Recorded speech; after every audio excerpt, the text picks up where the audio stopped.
Blessed day mga kapatid. I just want to share the word of our Lord. Hanggat hindi ka umaalis sa trono ng iyong puso at inaalaw ang Diyos na mamahala at maging presidente at maghari sa iyong buhay, your life will never be changed. Nung tinanggap mo si Jesus Christ, yung espiritu mo sumunod kay Lord. Yung spirit mo na born again.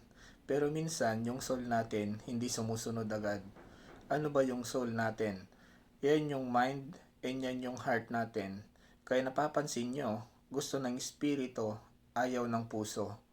Di nyo maintindihan, yung espiritu mo, gustong-gustong magsimba kanina, pero yung katawan mo, ayaw. So nagkatalo yung mind and spirit.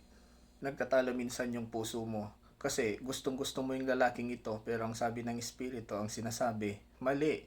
Kasi yung espiritu mo matagal nang na-born again, pero yung soul mo ayaw sumunod agad. Di nyo ako maintindihan pa rin? Amen?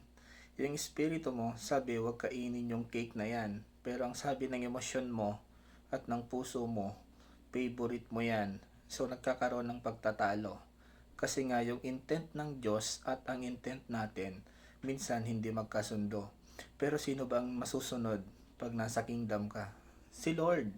Ibig sabihin, yung kanyang kalooban ang masusunod. Yun ang dilema natin.